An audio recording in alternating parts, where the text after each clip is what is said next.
नमस्कार, आप देख रहे हैं सिटी पोस्ट लाइव और मैं हूं रवि। भोजपुर जिला के बिलौटी गांव के भरत भूषण तिवारी के एनकाउंटर का असली गुनहगार कौन है? सवाल उठ रहा है कि क्या भोजपुर एसपी ने थाना प्रभारी समेत 5 पुलिसकर्मियों को निलंबित कर अपना अपराध छुपाने की कोशिश तो नहीं कर रहे हैं? एसपी साहब ने पुलिसकर्मियों को गलत एनकाउंटर के लिए नहीं बल्कि इसलिए सस्पेंड किया है कि 16 जून को भरत भूषण को पुलिस ठीक से हैंडल नहीं कर पाई। कमाल है एसपी साहब, 16 जून को भरत भूषण को हैंडल नहीं कर पाने के लिए जिस टीम को आज आपने सस्पेंड किया है, उसी टीम को 17 जून को एनकाउंटर की जिम्मेवारी सौंप दी थी। क्या है पूरा ये मामला, समझते हैं विस्तार से अपने chief editor Shrikant Pratyush sir से। सर, सवाल है कि इसका मतलब ये हुआ कि पुलिस वाले इसलिए सस्पेंड नहीं किए गए हैं कि उन्हें फेक एनकाउंटर किया, बल्कि इसलिए किए गए हैं कि वो काम एक दिन पहले ही उनको निपटा देना था। हाँ बिल्कुल। अब तो जिस तरह से खबरें आ रही हैं कि भरत तिवारी से जुड़ा एक वीडियो सोशल मीडिया पर तेजी से वायरल हुआ था, आपको पता ही है, जिसमें थानेदार के साथ वो बहस कर रहा है, उसके हाथ में बंदूक है। वीडियो में वह कथित तौर पर पुलिस कर्मियों के सामने ही पिस्तौल ताने हुए दिखाई दे रहा है। भरत भूषण छत से गोली भी चलाया था एक पुलिस वालों पर। लेकिन उस वीडियो के वायरल होने के बाद ही तो सारी कहानी हुई। तो पूरे घटना की जांच कराई गई कहा जा रहा है। जांच में देखा गया कि मौके पर मौजूद जो पुलिस टीम थी उसने स्थिति को नियंत्रित करने के लिए अपेक्षित सतर्कता नहीं बरती, त्वरित कार्रवाई क्यों नहीं की। और प्रारंभिक जांच के बाद शाहपुर थाना प्रभारी राजेश कुमार मलाकार समेत कुल 4 पुलिसकर्मियों को निलंबित किया गया है। अब बताइए, इनमें से एक सब इंस्पेक्टर है एसआई, एक सहायक उप निरीक्षक है और एक कांस्टेबल भी है। जांच में पाया गया, दावा किया गया है कि जांच में पाया गया कि 16 जून की घटना के दौरान पुलिसकर्मियों ने ऑपरेशन में सतर्कता नहीं दिखाई। वायरल वीडियो में भरत तिवारी कथित रूप से हथियार लहराते हुए पुलिस को चुनौती देते हुए दिखाई दे रहा था। कहा जा रहा है कि छत से उसने गोली भी चलाई थी, फायरिंग की थी, गोली क्या चलाई थी, फायरिंग की थी, लेकिन पुलिस टीम समय रहते प्रभावी कार्रवाई नहीं कर सकी। इसी आधार पर विभागीय कार्रवाई की गई है, निलंबन किया गया है। मतलब जो इनकाउंटर हुआ है जिसको फेक बताया जा रहा है, उसके लिए पुलिस कर्मियों के खिलाफ कार्रवाई नहीं की गई है। आम लोगों को लग रहा होगा ना कि अरे भाई कार्रवाई हो गई, 5 पुलिसकर्मी निलंबित हो गए, तो वो फेक इनकाउंटर के लिए निलंबित नहीं हुए हैं। वो इसलिए निलंबित हुए हैं कि एक दिन पहले यानी 17 को इनकाउंटर हुआ है ना, 16 को ही क्यों नहीं निपटा दिया भरत को उस दिन गोली तो चलाई थी, फायरिंग की थी छत से भरत ने, और हाथ में पिस्टल था, थानेदार के साथ घंटों बहस किया था, तो उस लिए इनको सस्पेंड किया गया है। वाह, कमाल है एसपी साहब। भरत भूषण ने पुलिस को बेइज्जत किया और पुलिस ने उस दिन कार्रवाई क्यों नहीं की? हाँ, इसलिए आप सस्पेंड आज कर रहे हैं और उसी टीम को 17 को लगा दिया इनकाउंटर के लिए। मतलब तो ये है कि एसपी साहब अभी भी एनकाउंटर को फेक नहीं मान रहे हैं। पुलिस वाले तो निलंबित इसलिए हुए हैं कि ये कम एक दिन पहले ही उनको कर देना था। बिल्कुल, वो कह रहे हैं कि भाई 16 तारीख को जो आप गए थे और वो बंदूक चमका रहा था, बहस कर रहा था, हवा में फायरिंग कर रहा था, उसी समय एक्शन लेना चाहिए था एसपी साहब ने पुलिस कर्मियों को गलत इनकाउंटर के लिए नहीं सस्पेंड किया है, बल्कि इसलिए किया है कि 16 जून को भरत भूषण को पुलिस ठीक से हैंडल नहीं कर पाई, कारण बताया गया। बेइज्जती लगी पुलिस को। हाँ, कमाल है भाई एसपी साहब। 16 जून को भरत भूषण को हैंडल नहीं कर पाने के लिए जिस टीम को आपने सस्पेंड कर दिया, उसी टीम को 17 जून को आपने इनकाउंटर की जिम्मेवारी भी सौंप दी। क्यों? और मेरे पास जो जानकारी है, एकदम खुफिया जानकारी जो बिल्कुल सही है, कि इस इनकाउंटर अभियान की निगरानी खुद एसपी साहब कर रहे थे। थानेदार लगातार उनके संपर्क में था। भरत गोली चला रहा है, पकड़ में नहीं आ रहा है, ये सूचना थानेदार ने एसपी को बार बार दी। एसपी साहब अब ये नहीं बता रहे हैं कि तब थानेदार को उन्होंने क्या निर्देश दिया। कहीं आप ही ने इनकाउंटर के लिए थानेदार पर दबाव तो नहीं बनाया? इस सवाल उठता है कि नहीं? बिल्कुल, अब एसपी साहब पूरे सवालों के घेरे में है जब ये बात सामने। मॉनिटरिंग कर रहे हैं और आप ही उसी टीम को भेज रहे हैं इनकाउंटर के लिए, भाई ना। जिस टीम पर आप, टीम के काम करने के तरीका पर आपको भरोसा नहीं है, आपको निलंबित कर दिया आज 16 तारीख की घटना के लिए, और 17 तारीख को इनकाउंटर हुआ, उसमें आपको कोई दोषी नहीं दिखाई दे रहा है। हैं? ये क्या खेल है? तो कई तरह के सवाल उठ रहे हैं। अब सवाल तो ये भी है ना सर कि थानेदार 2 दिन से भरत भूषण को समझा रहा था और वो चाहता था कि पहले एक दिन पहले एनकाउंटर कर सकता था। नहीं, वो चाहता तो एक दिन पहले ही कर देता इनकाउंटर, जो एसपी साहब चाहते थे। बिल्कुल, कह रहे हैं ना कि 16 को पुलिस ने सतर्कता नहीं दिखाई, कार्रवाई नहीं की, इसलिए सस्पेंड किया जाता है। तो थानेदार वाकई कर सकता था उस दिन इनकाउंटर, क्योंकि भरत उस दिन हथियार उसके हाथ में था। उसने छत पर चढ़कर हवाई फायरिंग भी की थी, तो पुलिस कर सकती थी इनकाउंटर, और बहुत कम संभावना थी कि पुलिस फंसती। थानेदार को इस बात का लेकिन थानेदार को इस बात का एहसास था कि भरत अपराधी नहीं है, उसकी मांग जायज है नाजायज नहीं है, केवल उसका तरीका गलत है। वो केवल भरत से उसका पिस्टल ले लेना चाहता था, ठीक है ना।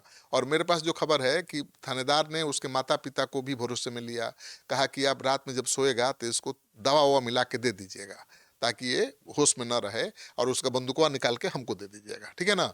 लेकिन अब थानेदार का कहना है कि उसके माता पिता ने कहा कि रात में खाना ही नहीं खाया भरत ने, तो दवा कैसे दें, ठीक है ना।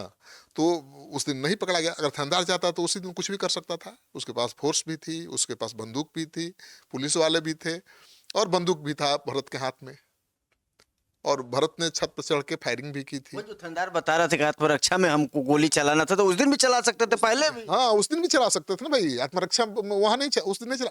थानेदार दरअसल बचाना चाहता था उसको, लेकिन उसके वायरल वीडियो से एसपी साहब इतने परेशान थे, पता नहीं उन पर किसका दबाव था भाई, कि भरत के किस्से को ही खत्म कर देना चाहते थे। अगर ऐसा नहीं होता तो इनकाउंटर की नौबत ही नहीं आती। थानेदार ने तो भरत को सरेंडर करने के लिए भी तैयार कर लिया भाई। जिस घटना स्थल पर इनकाउंटर हुआ है भरत का, तो वीडियो दिख रहा है फेसबुक में कि उसने हथियार थानेदार के कहने पर डाल दिया, इस भरोसे पर कि गरीबों का काम हो जाएगा, मिट्टी भराई हो जाएगा। तो उसने हथियार डाल दिया, और जो लोग हैं वहां बता रहे हैं कि थानेदार ने भी बहुत दिखाई ईमानदारी। उसने हथियार तो उठा लिया पिस्टल रुमाल से, और उसके कंधे पर हाथ भी रखा, कुछ दूर उसको समझाते हुए ले भी जा रहा था। लेकिन इस बीच एसटीएफ के जवान आए और घेर लिया, और उसको टांग में गोली मार दी। दो जगह टांग में गोली मारी, फिर आगे गिरा करके गोली मार दी। पहले तो खड़े खड़ा टांग में गोली मार दी। थानेदार ऐसे हाथ रखे हुए उसे कंधे पर समझा रहा है, तब तक आया एसटीएफ वाला, टांग में 2 गोली मार दी। आरोप ये है कि एम्बुलेंस में भी ले जाके पुलिस गाड़ी पे ना, उसके बाद फिर कुछ दूर लगाने लगा, और हंस रहा था, बोल रहा था छल हो गया, धोखा हो गया। नहीं, कोई बात नहीं, तुम लोग काम हो जाएगा। जो लोग थे वो तो बौखला रहे थे, गांव के जो लोग। हाँ, तो उनको शांत कर रहा था भरत, कह रहे कोई बात नहीं, चलो गोली नहीं लगा है, क्या होगा, पैर में लगा है। लेकिन उसको फिर पटका सब, अब पटक के तीसरी गोली मारी, तब भी नहीं मरा था। जो प्रत्यक्षदर्शी कह रहे हैं कि वो जीप में जब उसको पुलिस बैठा रही थी, ठूस रही थी, तब भी वो जिंदा था और हाथ हिला रहा था। लेकिन उसके शरीर में 4-5 गोलियां मिली हैं। मतलब पुलिस वहां से उसके पैर में गोली मारने के बाद जीप में ले गई, और आगे ले जाकर को उसको 2 गोली मारी गई है, तब न मरा है। उसके अंडाशय में गोली लगी है, पुलिस ने अंडाशय में गोली मारी है, तब मरा है वो। बिल्कुल, ये तो क्लियर मर्डर है सर। अरे इसमें क्या है भाई, ये तो कोल्ड ब्लडेड मर्डर ही लगता है, अगर लोगों के दावे सच है तो। और लोग भाई पुलिस के दुश्मन तो है नहीं, हम पुलिस के दुश्मन तो है नहीं। जो लोग हैं वो गरीब हैं, वो राजनेता भी नहीं है, किसी नेता राजनीतिक दल से उनका संबंध भी नहीं है। वो एकदम अति पिछड़ा दलित समाज के लोग हैं, मलाह हैं, निषाद हैं, ये माझी हैं। और थानेदार सर ग्राउंड जीरो पर जा रहे थे, वो पूरी समस्या से अवगत थे, और शायद इसीलिए वो चाहते थे कि इसको बचाया जाए। लेकिन एसपी के प्रेशर में को पता था ना कि भाई जो बाढ़ कटाव पीड़ित हैं उनके साथ अन्याय हो रहा है, वो उनको जहां बसाया गया है वहां फिर बारिश में डूब जाएंगे लोग। और भरत कह रहा है कि यहाँ मिट्टी भर दीजिए ताकि उनका घर डूबे नहीं। भरत कह रहा है कि उनके लिए चापाकल गड़वा दीजिए। भरत कह रहा है कि भाई एसडीएम साहब, आप फिल्टर का पानी पीते, मिनरल पानी पीते हैं, और यहाँ ये गंदा पानी पियेंगे गरीब लोग, तो ऐसा सुधर जाइए, नहीं तो मैं भगत सिंह बन जाऊंगा। हाँ, धमकी दी थी उसने, धमकी देता था वो सबको, जैसे पुलिस वालों को गलिया रहा था ना, वैसे ही वो एसडीएम को भी धमकी देता था। ये धमकी दी थी, उस गांव के लोगों का भी कहना है। लेकिन उसका मकसद क्या था कि भाई भ्रष्ट अधिकारी है, डर से भी कम से कम चापाकल ठीक का पानी ठीक करा दे। इस बात की जानकारी तो थानेदार ने भी सर एसपी को दी होगी। थानेदार को सारी जानकारी थानेदार ने दी होगी। एसपी साहब को बताया होगा कि सर उसको मारना ठीक नहीं है, वो तो एकदम थोड़ा दिमाग से ढीला है, और गरीबों की समस्या को लेकर ये मांग कर रहा है। तो कायदे से तो एसपी साहब को कहना चाहिए कि ठीक उसको समझाओ, नहीं समझे तो एक दिन छोड़ दो। उससे कोई कानून व्यवस्था की स्थिति तो पैदा हो नहीं रही थी। वो किसी को गोली तो मार नहीं रहा था, ऐसा थोड़ा था कि वो पागल था, सनकी था, गोली मार रहा था।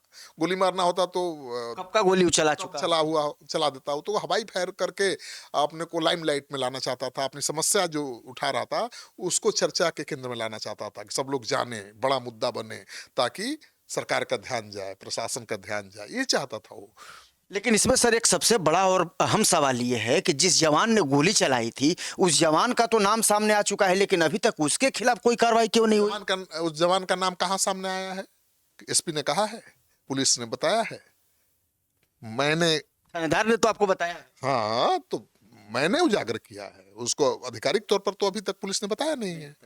तो ठीक है, हमने निकाल लिया नाम कि किस एसटीएफ के जवान ने गोली मारी है। बात समझ रहे हैं ना? तो एसटीएफ के जवान को के खिलाफ इसलिए कार्रवाई नहीं की जा रही है, कायदे से तो उसको तुरंत जेल जाना चाहिए। भाई सरेंडर के बाद तुम गोली क्यों मार रहे हो? लेकिन उसके खिलाफ कार्रवाई इसलिए नहीं हो रही है कि उसके खिलाफ कार्रवाई होगी तो वो उस आदमी का नाम बताएगा ना, गवाह बन जाएगा। नहीं जिसने आदेश दिया था।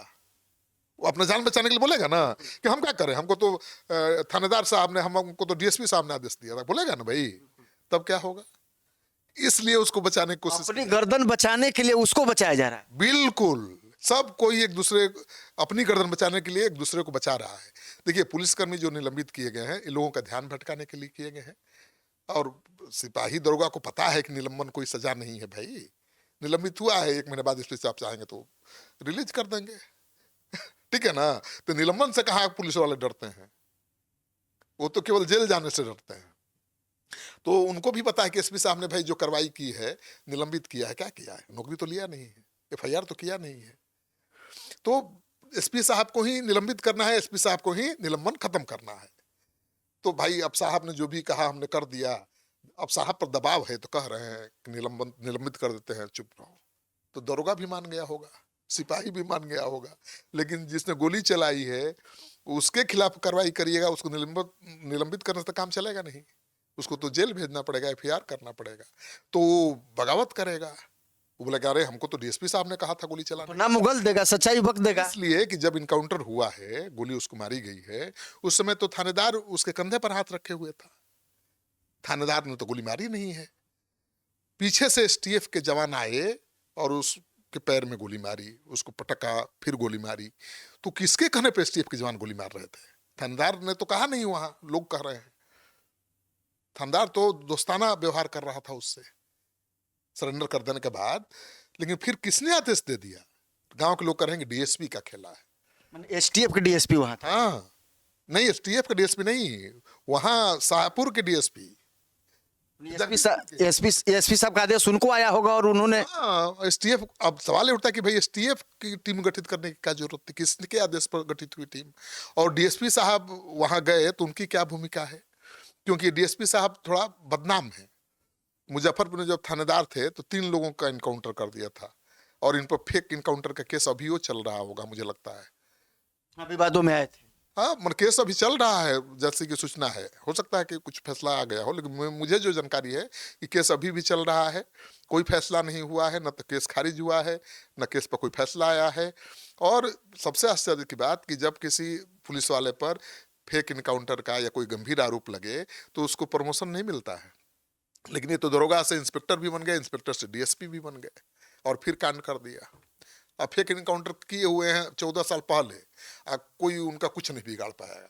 तो इसमें एसपी साहब का निर्देश हो जाएगा तो चुप बैठेंगे? विभाग में उनकी पूरी पकड़ है, उनको डर किसी का नहीं। कोई डर नहीं है। तो मुझे लगता है कि ये सब आई बात है। हाँ, सम्राट सरकार का जो एक्शन है उस पर भरोसा करना चाहिए, क्योंकि सम्राट सरकार ने ये मैसेज जरूर दिया है कि भाई हमने अपराधियों को मारने की छूट दी है, आम आदमी को गोली मारने की छूट नहीं है।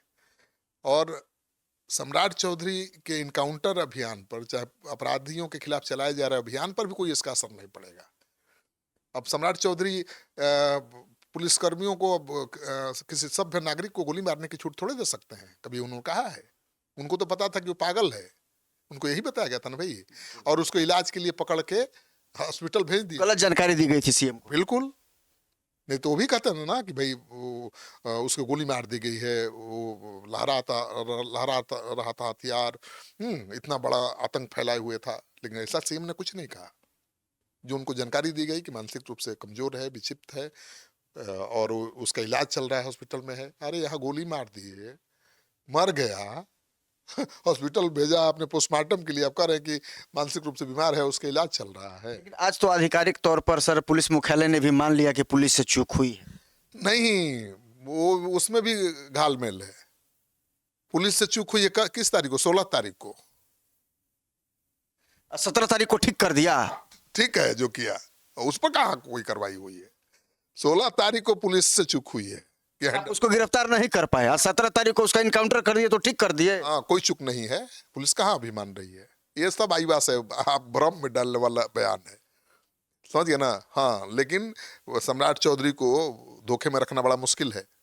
वो हर तरह के तिकड़म को समझते हैं और इसीलिए शायद उन्होंने न्यायिक जांच का आदेश दिया है। नहीं तो वो मजिस्ट्रेट से जांच कराने का आदेश दे देते, आसानी से मैनेज हो सकता था। भाई मजिस्ट्रियल इंक्वायरी भी तो हो सकती है, मतलब मजिस्ट्रियल इंक्वायरी नहीं करा के उन्होंने के सीधे न्यायिक इंक्वायरी करा दी। वो मामले की गंभीरता को आप समझ गए थे। और पुलिस अधिकारियों का कहना है, टॉप लेवल पुलिस अधिकारियों का, कि भाई जुडिशियल इंक्वायरी का मतलब कि बचना मुश्किल है, क्योंकि एक तो सेवानिवृत्त न्यायाधीश जांच करेंगे, उनको प्रभावित करना इतना आसान है। और सरकार की मंशा साफ है कि जो दोषी पुलिस वाले हैं वो उनका नाम उजागर हो। तो मुझे लगता है कि इसीलिए देखना है सब पुलिस वाला सब अंडरग्राउंड हो गया है, दफ्तर में बैठे ही नहीं रहा है सब। आपने भी तो जाकर के ढूंढा था इंस्पेक्टर को, डीएसपी को, एसपी को, सबको। पुराने थानेदार मलकार भी गायब हो गए जो इंटरव्यू दिए थे हमको। नए थानेदार न गांव में जा रहे हैं न थाने पर दिखाई दे रहे हैं। इंस्पेक्टर जब टीम देखते हैं, मीडिया का टीम, तो उनको बाथरूम में घुस जाते हैं, उनका लूज मोशन शुरू हो जाता है। एसपी साहब तो राजा हैं भाई। दिन में मैं गया था 3 बजे भाई, 2, 3, 4 बजे के बीच गया होगा, 3 बजे या 4 बजे मान लीजिए। मैं उनके घर पर गया था, एसपी साहब घर में थे और मिलने के लिए तैयार नहीं थे।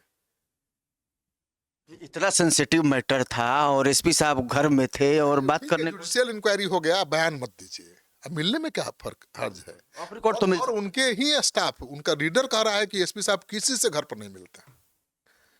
भाई राजा है कि घर पर नहीं मिलेंगे?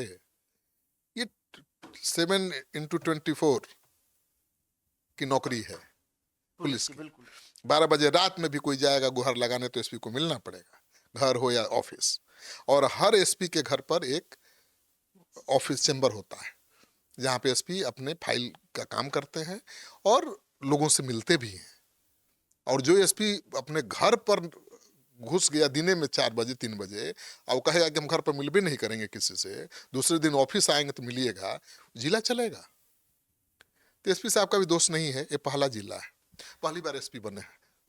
बहरहाल ये मामला जो है फिलहाल अभी और भी आगे तूल पकड़ता हुआ दिख रहा है, क्योंकि 24 जून को जो है वो उसी गांव में, बिलौटी गांव में एक महापंचायत का भी आयोजन किया गया है, जिसमें बताया जा रहा है कि हजारों हजार की संख्या में लोग जुटेंगे और न्याय की मांग के लिए आवाज़ उठाएंगे। और इस पर मुझे एक कहावत भी याद आ रही है सर, कि खैर खून खांसी खुशी बैर प्रीत मधुपान, रहीमन दाबस ना दबे जानत सकल जहान। तो ये तो इनका जो दोष है वो तो अब सामने आने वाला है जब न्यायिक जांच का हो गया है, तो अब कोई बचने वाला नहीं है। इसलिए इस तरह के कृत्य करने से पहले एक बार सोचना बहुत जरूरी है। राजनीति से दूर रहिए, नेता राजनीति भी बहुत कर रहे हैं। बिल्कुल। अब भाई पुलिस वाले ने गलती की तो सीधे मुख्यमंत्री को दोषी ठहरा दीजिएगा? अरे मुख्यमंत्री ने एक्शन नहीं लिया होता तब ना। 17 को इनकाउंटर हुआ, 18 को मुख्यमंत्री न्यायिक जांच का आदेश दे रहा। अब क्या चाहिए? तो राजनीति से दूर रहिए, क्योंकि राजनीति होगी तो गुनाहगार बच जाएंगे। बिल्कुल, तो राजनीति नहीं करना है, जो चीज़ें हैं उसको स्पष्ट रूप से ये दिखाई दे रही हैं और कौन गुनहगार है ये स्पष्ट पता चल रहा है। अब तो जांच हो रही है, आने वाले दिनों में तस्वीरें पूरी तरह से साफ हो जाएंगी। आप क्या सोचते हैं इस खबर को लेकर के कमेंट जरूर करिएगा और अपनी राय जरूर दीजिएगा। धन्यवाद।